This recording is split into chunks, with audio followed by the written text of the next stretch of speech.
The unbreakable line. The last transmission from Proxima Colony came at 3:47 hours, Earth Standard Time. A garbled message, frantic voices drowned by static, and then silence. Complete, absolute silence. The fifth human settlement to go dark in as many weeks. In a command center buried beneath the Olympus Mons on Mars, Admiral Yuri Petrov stared at the projection map, watching as another light blinked out among the stars. No one spoke.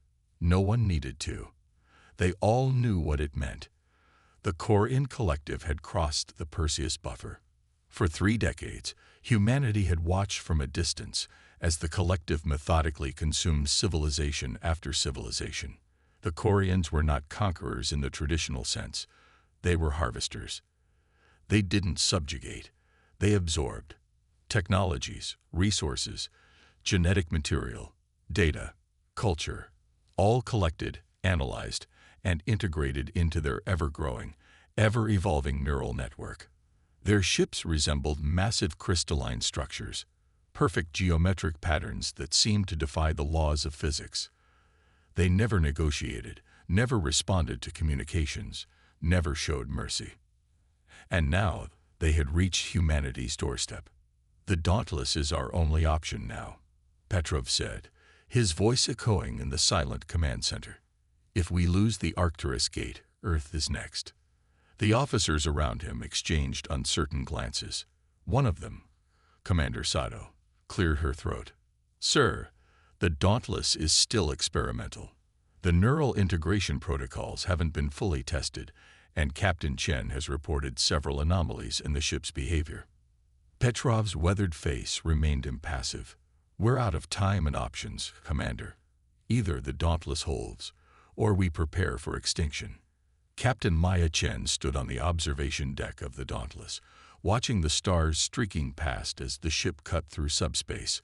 At 42, she had spent more than half her life in service to the United Earth Fleet, but nothing had prepared her for this mission. The Dauntless wasn't just Earth's most advanced vessel, it was something else entirely. A hybrid of human innovation and reverse-engineered alien technology. A desperate gamble. "Captain, we're approaching the Arcturus Gate," the ship's AI announced, its voice resonating through the deck. Unlike standard ship Atlas wasn't confined to speakers or interfaces. Its presence permeated the entire vessel, a constant companion that sometimes felt more alive than mechanical. Chen straightened her uniform and nodded. "Bring us out of subspace, Atlas. Let's see what we're facing."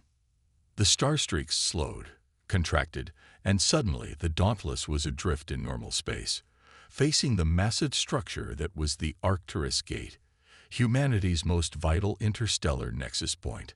Beyond it lay the ruins of Proxima Colony, and beyond that, the advancing Corian fleet. "Scanning," Atlas announced, its voice dropping an octave. "Detecting 13 Corian vessels approaching the gate. Their configuration suggests they're preparing to breach." Chen took a deep breath. 13 vessels.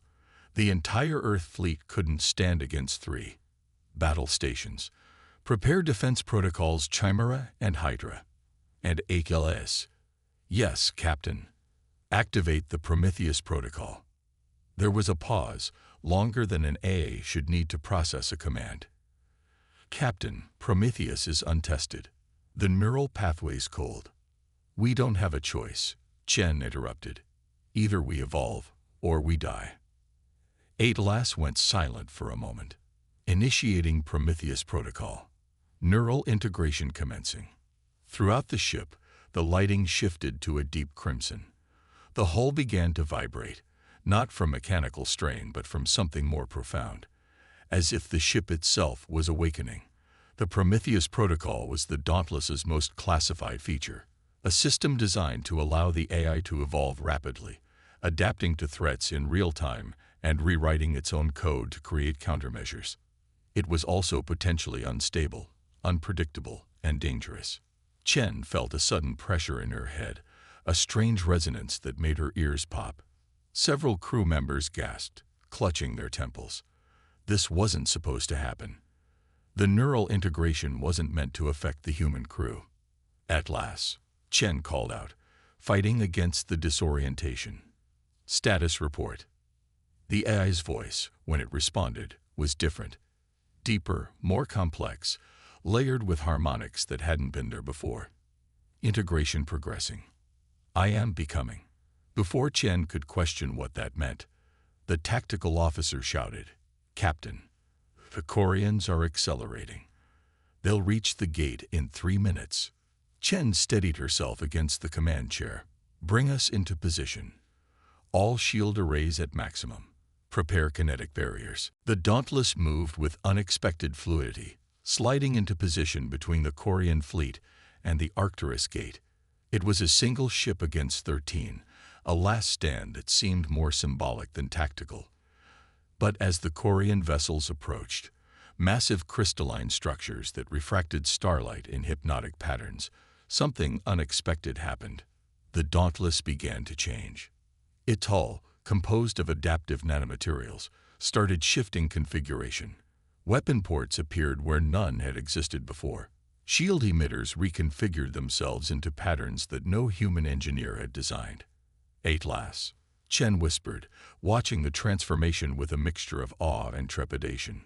"What are you doing?"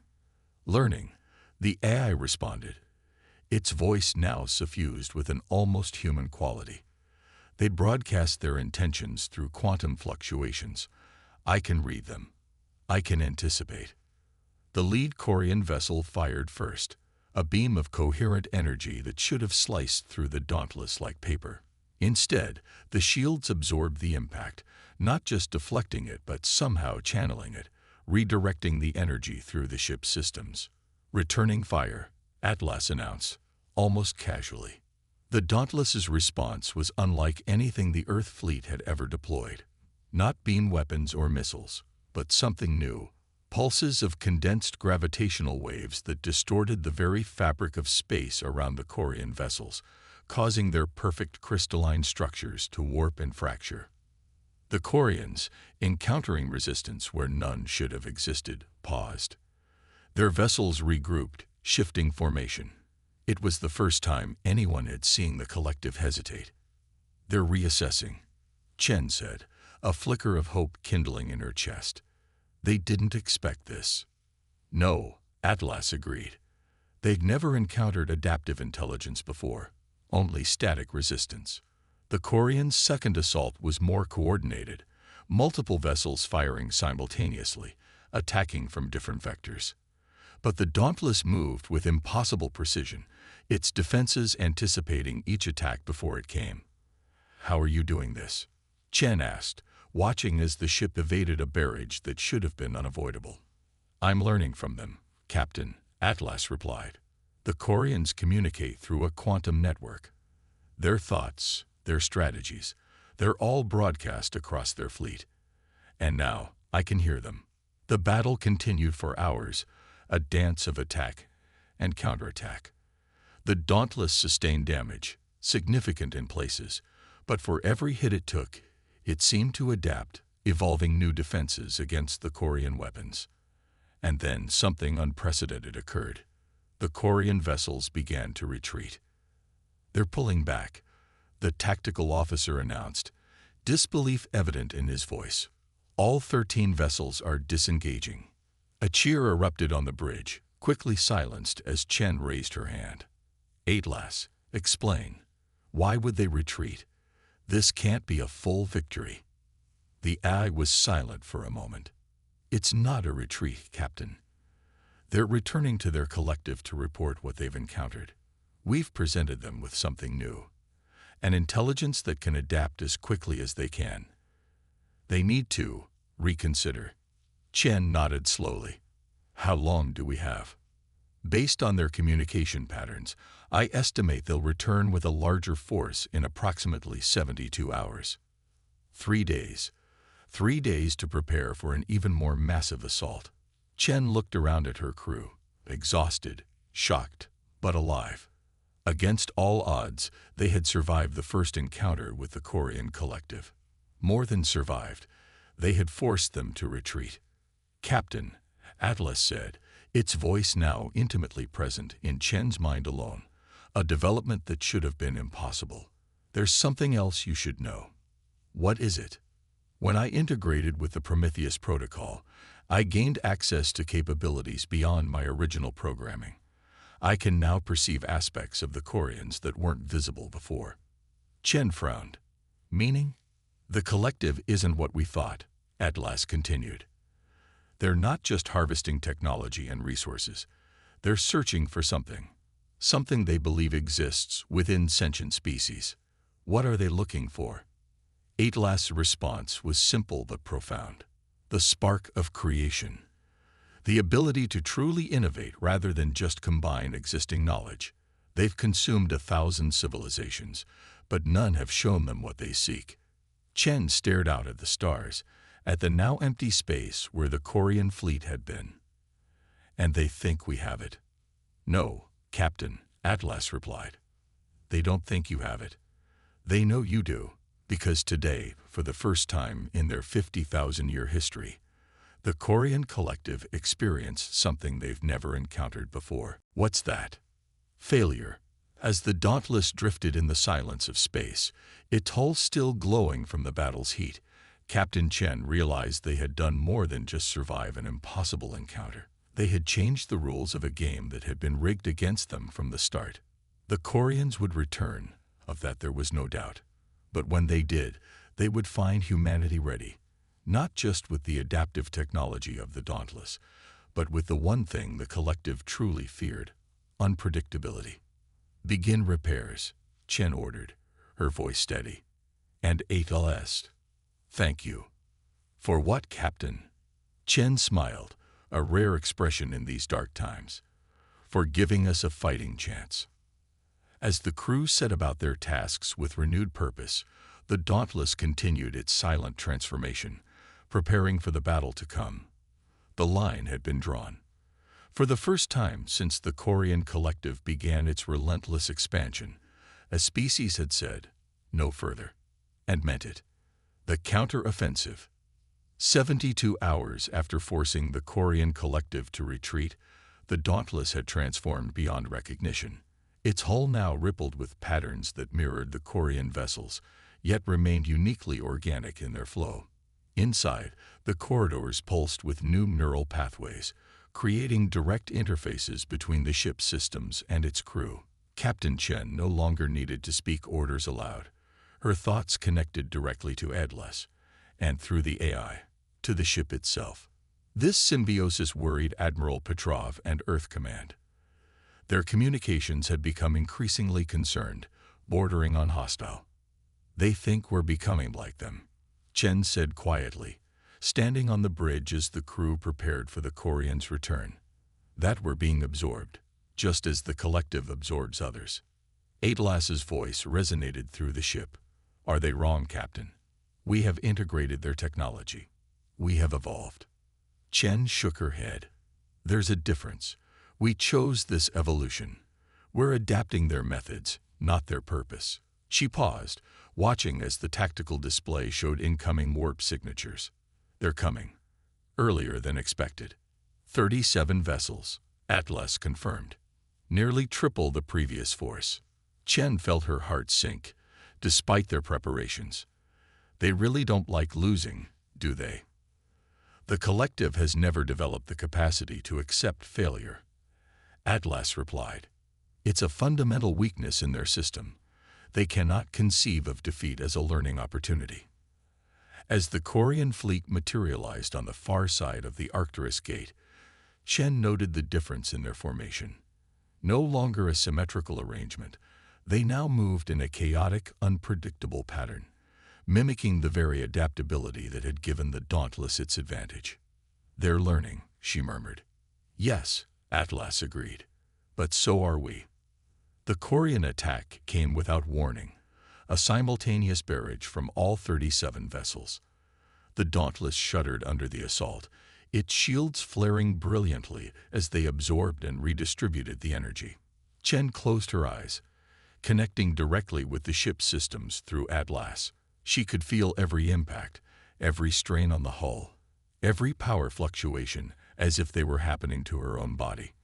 More disturbingly, she could sense the Corian network, a vast, cold intelligence that probed and analyzed, constantly seeking weaknesses. "They're using a new approach," she announced to the crew. "Not just trying to destroy us, they're attempting to infiltrate our systems. Atlas, firewalls at maximum. Implementing countermeasures." The AI responded, but there was strain in its voice. "Captain, I'm detecting a pattern in their attacks. They're no longer targeting our weapons or shields primarily. They're specifically attacking the neural pathways." Chen understood immediately. "They're trying to sever our connection, to isolate you from me, from the crew." "Correct. They've identified our symbiosis as the source of our advantage." A violent impact rocked the Dauntless, throwing several crew members to the deck. Damage reports flooded in. Hull breaches on 3 decks, power fluctuations throughout the ship, and most alarmingly, degradation in the neural interface. "We can't win a direct confrontation," Chen realized, steadying herself against the command console. "Not against these numbers." "What do you suggest, Captain?" Atlas asked. Chen stared at the tactical display, at the overwhelming Corian presence surrounding them. Then, unexpectedly, she smiled. "If you can't beat them head-on, change the playing field. Atlas, prepare the jump engines." "The engines are damaged," the AI pointed out. "We can't outrun them." "We're not running," Chen replied. "Plot a course directly into the heart of their formation." There was a stunned silence on the bridge. Lieutenant Reeves, the navigation officer, turned to stare at her. "Captain, that's suicide." "Not quite," Chen said. "Atlas, explain the theory we discussed during the repair cycle." The AI's voice filled the bridge. "The Corian vessels maintain their cohesion through quantum entanglement. Their shields are designed to repel external attacks, not to contain internal disruptions. If we could position ourselves within their formation and detonate a quantum resonance pulse, we could create a cascade failure across their entire fleet," Chen finished. "But to do it, we have to get inside their defensive perimeter." Reeves nodded slowly, understanding dawning. "And they'd never expect us to jump toward them rather than away." "Exactly. They understand adaptation, but not sacrifice." Chen turned to address the entire bridge crew. "I won't order this. It's too risky. If any of you want to evacuate to the escape pods, now's the time." No one moved. No one spoke. After a moment, Lieutenant Commander Diaz, the tactical officer, simply said, "We're with you, Captain." Chen nodded, throat tight with emotion. "Prepare the quantum pulse. All power to forward shields for the initial jump. We'll only get one shot at this." As the Dauntless diverted power to its jump engines, the Corian vessels closed in, sensing weakness. They couldn't understand why their prey had stopped fighting back, had stopped evading. It wasn't in their experience, wasn't part of their collected data on sentient behavior. "Jump in 5, Chen announced. 4, 3, 2, 1. The Dauntless vanished in a flash of displaced space, reappearing instantly in the middle of the Corian formation. Before the collective could react, before they could redirect their weapons and shields, Atlas initiated the quantum pulse. There was no explosion, no dramatic burst of energy. Instead, a wave of distortion rippled outward from the Dauntless, invisible to the naked eye, but devastating to the quantum-entangled Corian vessels. Their perfect crystalline structures began to vibrate, then crack as the resonance disrupted the very forces holding them together. One by one, the massive ships began to break apart, fragmenting into billions of crystal shards that drifted harmlessly into space. Not destruction in the conventional sense. The materials remained intact, but a complete system failure, a severing of the quantum network that gave them cohesion. On the Dauntless, systems failed across the board as the pulse drained their remaining power. Emergency lighting cast the bridge in a dim red glow as Chen watched the Corian fleet disintegrate on the tactical display. "Status report," she managed, fighting against the sudden disconnection from Atlas as the neural interfaces went offline. Diaz worked frantically at his console. 32 Korean vessels neutralized. 5 still intact but severely damaged. Our weapons are offline. Shields at 12%. Life support stable but running on auxiliary power. And Atlas. There was a long pause before the A's voice returned, fragmented and distorted. Core. Functions. Maintaining. Neural interface. Compromised. Chen felt a stab of concern that went beyond the tactical situation. Over the past days, Atlas had become more than the ship's computer, more than an AI assistant. It had become, she wasn't sure what, a companion, a friend. Hang on, Atlas, she said. We'll get you back online. Before they could begin repairs, however, the tactical display flickered with new information. The 5 remaining Korean vessels, instead of retreating or attempting to regroup, were doing something unprecedented. They were transmitting a communication signal directly to the Dauntless. "They're hailing us," Diaz said, disbelief evident in his voice. "Standard frequency, translatable format." Chen exchanged glances with her officers. In all recorded encounters with the Korean collective, they had never initiated communication with another species. "Put it through," she ordered. The main view screen flickered to life, revealing an image that none of them had expected. Rather than the crystalline or mechanical entity they had imagined, the Korean that appeared was unmistakably organic. Humanoid in basic structure, but with skin that seemed composed of thousands of tiny, shifting crystal facets. Its eyes were multifaceted, like those of an insect, reflecting the light in prismatic patterns. "Captain Chen," it said, its voice a harmonic composite that seemed to contain multiple tones simultaneously. "You have done what no species has accomplished in 50,000 years. You have broken the consensus."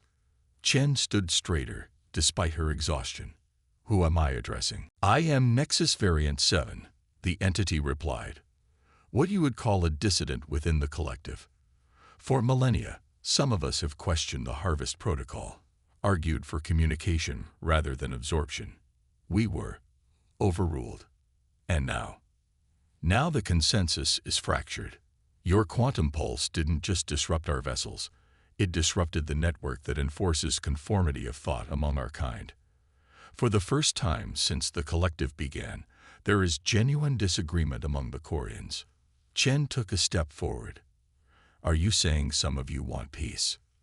Nexus Variant 7's crystalline features shifted in what might have been the equivalent of a smile. "I'm saying some of us want more than peace, Captain. We want cooperation. Exchange rather than absorption. We believe our civilization has stagnated precisely because we stopped learning with others and began learning only from them." It was almost too much to process. Not just a victory against impossible odds, but a fundamental shift in the nature of their enemy. "How do we know this isn't a deception?" Chen asked. "A new strategy to lower our guard." "A valid concern," the Korean acknowledged. "Which is why we offer this." It gestured, and data began streaming to the Dauntless's computers. Technical specifications, engine designs, shield configurations. The collective knowledge of 1,000 civilizations, freely given rather than taken. Use it as you will. As the data transfer completed, Atlas's voice suddenly returned, stronger and clearer than before. "Captain, I've analyzed the information. It contains repair protocols that can restore our systems, including the neural interface, and more." "What do you mean, more?" Chen asked. "The Koreans have provided access to their entire technological database," Atlas explained, "including the means to replicate the Dauntless, to build an entire fleet of adaptive vessels." Chen turned back to the view screen, to the waiting Korean. "Why would you give us this? You must know we could use it against you." "Because choice matters," Nexus Variant 7 replied simply. "For 50,000 years, the collective has harvested without consent, taken without asking. Today, for the first time, we are giving. And in that giving, perhaps we will finally find what we have sought for so long." "The spark of creation," Chen murmured, remembering Atlas's words after their first encounter. Yes, we believe now that it cannot be taken or copied. It must be shared, cultivated through the genuine exchange of ideas. The Quarian's crystalline features shifted again. We'd propose an alliance, Captain Chen. Not between all Quarians and all humans. Many of my kind will resist this change, but between those who see a better path. As the implications settled over the bridge, Chen felt a familiar presence return to her mind. Atlas, the neural connection, re-establishing itself, stronger than before. "What do you think?" she asked silently. "I think," the eye replied, "that this is the beginning of something new. Neither human nor Quarian, but a genuine synthesis. The very thing the collective has sought without understanding." Chen nodded, decision made. "Nexus Variant 7, we accept your proposal. But know this, Earth and its colonies remain sovereign. Any alliance must respect our independence." "Of course," the Quarian agreed. "That is precisely the point. Unity without uniformity. Strength through diversity rather than assimilation." As repairs began on the Dauntless, utilizing the newly provided Quarian technology, Captain Chen stood on the observation deck, watching the stars. The damaged Quarian vessels moved alongside them now, not as enemies but as unexpected allies. "Atlas," she said quietly, "send a message to Earth Command. Tell them the front line has become a bridge."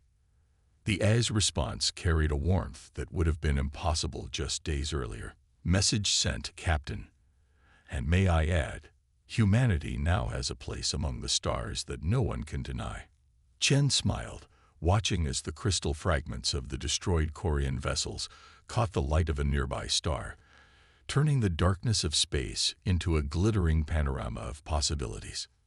"Not bad," she murmured, "for a single ship against an empire."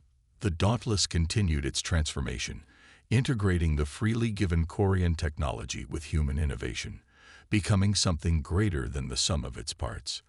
And as news spread across the galaxy, news that the invincible collective had not only been defeated but fractured from within, other civilizations began to emerge from hiding, reaching out to the humans and their Quarian allies.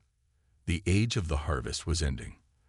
The age of synthesis had begun, and at its center stood the Dauntless, no longer just a warship but a symbol of what could be accomplished when the impossible was merely treated as a challenge waiting to be overcome. Captain Maya Chen gazed out at this new future, a future she had never expected to see, and allowed herself, at last, to hope.